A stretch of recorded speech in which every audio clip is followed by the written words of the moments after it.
Hi everyone, my name is Jess and welcome back to the Sunshine Express. So, a couple of things. This video, I did not expect to come out today, so I am using paper that's not my normal paper. This is literally paper off of the tattoo printer paper because I didn't have any of the normal stuff that anyway, so that's why it's yellow. And also, the thing about these videos is that once you know the foundational knowledge, there's not much more to it. This is just as efficient as you can get navigating throughout life. And so once you understand the DC method and how it integrates with the quantum state diagram, that's all that there is. And then you just kind of play with it until it makes total sense. And then you're like in a complete state of bliss most of the time. So this is we're going to talk about identity structures, and this video has been kind of like percolating in the back of my mind for the last couple of weeks. And identity is so interesting because it's really carved out by everything around us, and then once we become like aware of our sentientness and our consciousness, like we get to choose our identities. And a lot of the times we don't know how to kind of not necessarily even let go or detach from old identities, or rather we don't know how to integrate them and understand them in different ways. So hopefully this video kind of more or less covers that. We'll see how this goes. Again, I am off the cuffing it here. There is no script. I am just kind of doing my thing. So we're in the quantum state. We're always in the quantum state, okay? And remember that there's 3 levels of consciousness, okay? So there is your consciousness, that's your brain and it's thinking things, and then your subconsciousness, that's also your brain and thinking things, but it's more of this automatic behavior, right? This is kind of your emotional state, how you might react or respond to life in general, or to events, and then you get into your unconscious. Okay, this is like your fight or flight. Okay, your reptilian brain. And so when you are understanding identity, you're actually rebuilding this part of your brain, your unconscious. Okay. Sometimes it's like when we choose our identity, it seeps through our consciousness, right? We see something on Instagram that we like, we start looking at different art forms, and we're like, oh, hey, I really like that. And so you start you start absorbing things, but you kind of layer it onto things that were already deep down in there, because when you were born, you started being formed like a ball of clay from your family, from your society, from the country you're born, from the nation, from blah, blah, blah. So you have all of this unconscious identity, okay, that actually might be harmful to you today. Remember, we are in 2025. We are closing in on 2026, okay? This is modern day. This is the present, okay? A lot of people's identities are formed in religion, evangelical religion that was what, 0 AD, right? So some people are operating from a mindset from 2,000 years ago. Okay, they're not fully in the present. Some people really, really, really love the 1950s America, okay? Okay. And their unconscious identity is tied to this. It is still not yet fully in the present. Okay. Some people practice Buddhism. And not to say, and like yoga, right? And not to say that there isn't ripe knowledge in ancient spirituality, ancient knowledge, and all that. There is totally. But is it harmful in 2026? That's the question, okay? One of the reasons why I want to do this one in particular is because when you get into recovery, the mainstream recovery, the 12-step AA program, is going to tell you identify as an alcoholic. Okay? And this is one of the most harmful things you can do long run in sobriety, and I'm going to tell you why. Okay, so let's go back into our quantum state. So here's me, Jess. I'm wearing sunglasses today, even though it's December 29th, 28th, 2025. Okay. So here I am. And for diagrammic purposes, please go watch the other videos so you understand this a little bit more. But I am going to now show you a very zoomed out version of the quantum state, right? So we talk about quantum state as in the inner infinite. So all of the dimensions inside and all of the dimensions also externally outside, okay? So it's everything, encompasses everything. And also it has to integrate with everything, okay? The quantum state, you can call it God, okay? You can call it the universe. You can call it, I think that's all that I use. Creative mastery is another way. It encompasses all of it because all of it is ingredient, okay? All of it is a tool to use, okay? So again, this is gonna be like really fine, okay?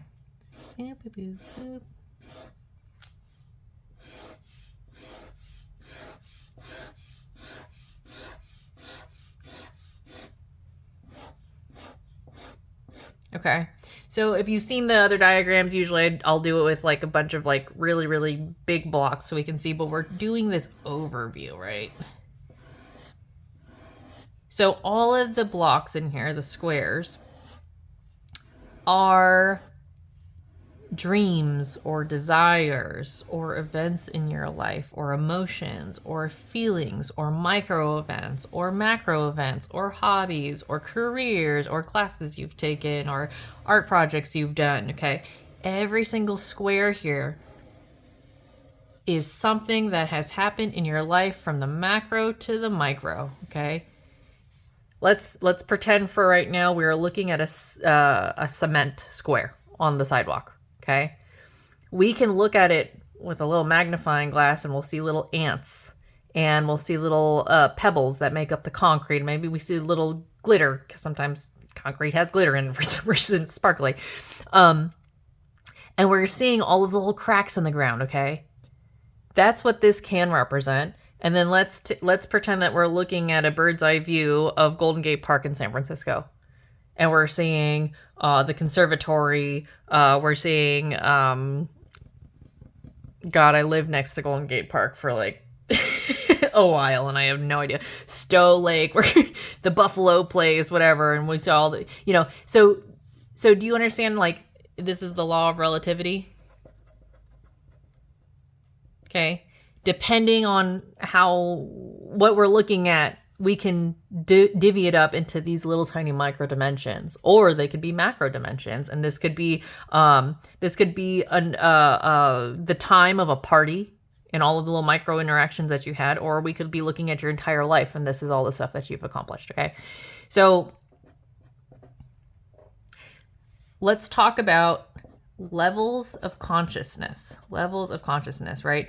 And what that really means is it's your field of awareness. What are you aware of? Sometimes you walk into a party and you talk to somebody, and I like to call people little doorways into their own universes. And like you end up talking to someone and they open your mind up to like this whole different section of the world that you had no idea even existed. Okay. That's possible. It happens all the time. That's why the universe is ever expanding, right? Because we continually keep learning and evolving, right? So let's say that this row right here, you're 0 years old. Okay. Boop, boop, boop, boop, boop. And you are a newborn baby. This is your field of awareness, right? I need to eat. I need to breathe. I need to poop. And that's pretty much it. I don't even know what this is. That I need to be warm at night, okay? This is your field of awareness as like a barely sentient being, right? Now, what's going to happen, say this is 10 years old, okay? Between the time of 0 years old and 10 years old, you're going to start being formed like a ball of clay. And you're going to start going to school. And you're going to start talking. And you're going to start reading books. And you're going to start meeting friends. And you're going to start hanging out with your grandparents if your grandparents are still alive. Okay? Whatever experience, or you might experience homelessness, right? You might be adopted. You might go through foster care. whatever it is, right? However your life unfolds, this field of awareness is really your identity. And I'm going to tell you it's your given identity versus chosen identity, which is what we will talk about later. Okay. So you're starting to form as a human being. And what also is happening right here is that the city that you're in, the familial structure you're in, the city that you're in, the nation, the country that you're in is going to dictate a lot of what's happening right now. Can you even go to school? Does your country support your gender going to school? Okay, these are questions you have to ask yourself because we are existing in 2025. The rules and laws for a lot of these countries have changed. Okay, if we were living in 0 AD, I'm going to tell you, there are some laws that would have been preventative for certain people to go get education. Okay. We did not exist in this freak state that we kind of do now. And again, depending on what country you live in, depending on what socioeconomic status you live in, depending on what ethnicity you are, this will all be different. Law of relativity, okay? So your identity structure is built up of your field of awareness, okay? If your parent was a black belt in Brazilian Jiu-Jitsu, you can bet your bottom dollar they're going to be sending you to every martial art class they can get you into, okay? They want you to learn that stuff because they know what it's about. If your parents are own businesses, they're going to start teaching you about business and finances, okay? If your family has been in generational poverty for their entire lives, they're going to give you, given identity, they're going to give you their fear of finances. They're going to give you the poverty mindset. They're going to give you generational trauma. Okay, not to say that the black belt and the finance business people don't also have those things, but those are unconscious behaviors that can eventually become harmful the older you go, okay? Think of it like a festering wound, okay? So as you go through life, you're going to start exploring, I want to go to college, university, or I want to go to a trade school, or I want to start my own business, I want to get into these hobbies, and you're starting to understand and develop yourself a little bit more into your chosen identity, right? But your chosen identity is only happening within the structure in which you're aware. Okay, well, I'll say this.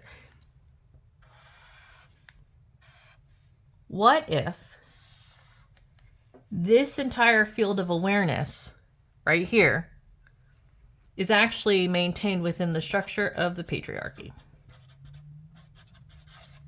Gender roles, set gender roles, privilege given to men, right? Laws that don't allow women to own bank accounts or go to school or hold jobs or whatever. That has been in law in many places for millennia. Okay, and it's not until even the 1920s that we got the 19th Amendment in the United States where women could vote. Okay, that is not a common thing. That is actually not that old in comparison to human history, right? And so you have these,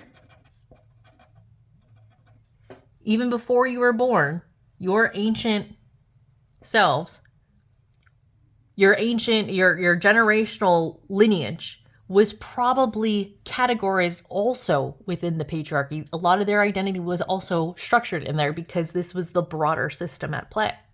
Likewise, I'll give you another one. Okay, capitalism. Okay, depending on where you were born, if you were born in the USSR, if you were born in a communist country, socialist country, you're not necessarily going to exist in capitalism, but you're gonna exist within that social framework, that structure, and your identity is going to be built within that structure. Okay, same thing. This could be matriarchy, right? Depending on where you were born. If you were born in, I don't know, matriarchal society of Samoa, something like that. Polynesian islands tend to tend to have the matriarchal societies. Okay, and so that will also take shape as to how you were born, what your identity ends up being like. Okay. So when you start growing up, you're going to start having these experiences because you travel and you're starting to become self-aware, right? In your 20s. And you're going to start bumping against the edges of these structures. And you're actually going to probably go outside of them a little bit, okay?